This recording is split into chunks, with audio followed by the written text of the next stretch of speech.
750,000 people have died since 1999 due to drug overdose. The CDC reports overdose deaths, including opioids, have increased 6 times since 1999. In the CDC article, The Drug Overdose Epidemic Behind the Numbers, goes on to further report that overdoses involving opioids killed nearly 47,000 people in just 2018. Now, that same article goes on to further report that a staggering 32% of those deaths were from prescription opioids. The number of opioid deaths has actually been so severe in the recent years that the United States was declared to be in a public health crisis as of October 2017. The uses of opioids to treat pain first became prevalent in the 1860s in the United States of America in order to treat wounded soldiers. These soldiers were treated with morphine, and in the years following the war, these soldiers did show drug dependencies and addiction.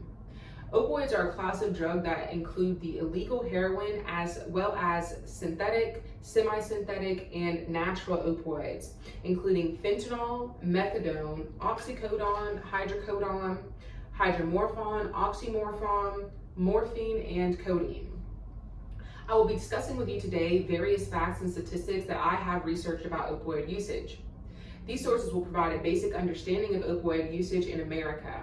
I will be relaying information from reputable health, government, and scholastic agencies, and these sources include the CDC, Georgetown Behavioral Health, and the National Institute on Drug Abuse.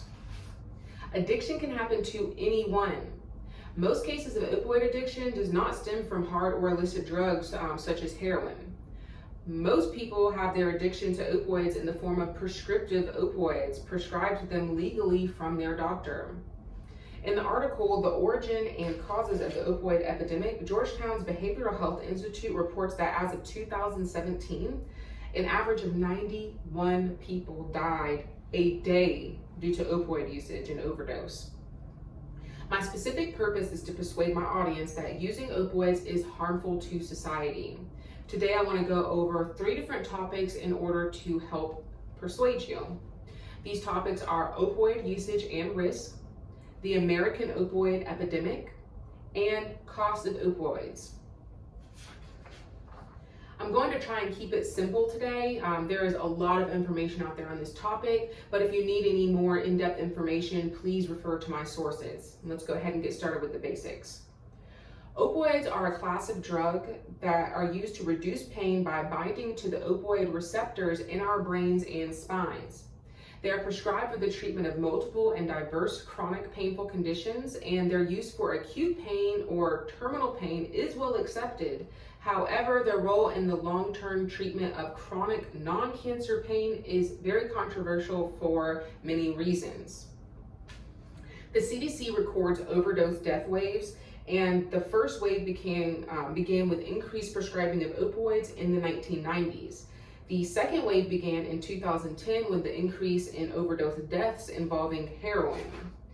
The third wave was in 2013, and this was marked by a significant increase in overdose deaths, including the deaths involving illicitly manufactured fentanyl.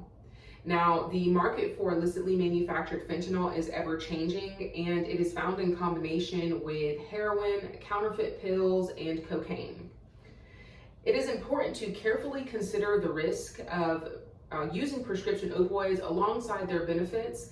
The risks include misuse, addiction, overdose, and death. So risk factors for opioid misuse or addiction include past or current substance abuse, untreated psychiatric disorders, younger age, and social or family environments that encourage misuse. Opioid mortality prevalence is higher in people who are middle-aged and who have a history of substance abuse and psychiatric comorbidities.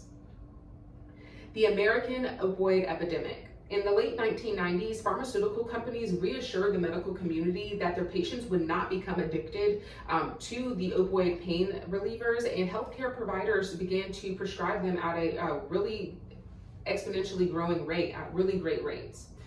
The National Library of Medicine reports over the past 2 decades, rates of development of opioid use disorder range from 0 to 50%, and aberrant drug-related behaviors are reported to be at about 20%. The opioid epidemic also led to the unfortunate rise of newborns being born experiencing withdrawal syndrome due to opioid use and misuse during pregnancy. There are significant health effects. In the article Mind Matters, the Body's Response to Opioids, the National Institute on Drug Abuse lists the side effects of opioid use. Now, there are short-term and long-term side effects, and I'll go ahead and list those for you now. The short-term health effects include feelings of calm, sleepiness, and confusion, slowed or stopped breathing, vomiting, and constipation. Long-term health effects include addiction, heart infection, lung infection, and muscle pain. And of course, the one that is going to be forevermore, death. The cost of opioids. Did you know that nearly 450,000 people died from overdoses from 1999 to 2019? More than 70,000 Americans died from drug-involved overdoses in just 2019. This includes illicit drugs and prescription opioids, as reported by drugabuse.gov in the article Overdose Death Rates. Now, out of those 70,000 Americans in 2019 that died from drug-related overdoses, only 14,000 of those deaths were from the street drug heroin. A user might pay with their life, but the nation pays with their taxes. The Substance Abuse and Mental Health Services Administration's Prevention and Treatment Block Grant is one example of a critically federal source of long-term funding that has been level funded at approximately $1.8 billion for the last 10 years. Overall, in the fiscal year 2017, the Bipartisan Policy Centers reports federal spending dedicated to the opioid epidemic at $3.3 billion. So in 2017, the fiscal year was at $3.3 billion, and in 2018, it was at $7.4 billion. So with this information, my hope is that you better understand just how big of a problem this issue is for our country. My specific purpose today was to persuade my audience that using or the usage of opioids is harmful to society. Opioid usage is steadily increasing with no end in sight, and this epidemic is very bad for the future of our country. The price of opioid usage, in my opinion, outweighs the benefits and is harmful to society. Stay safe, and remember, say no to drugs.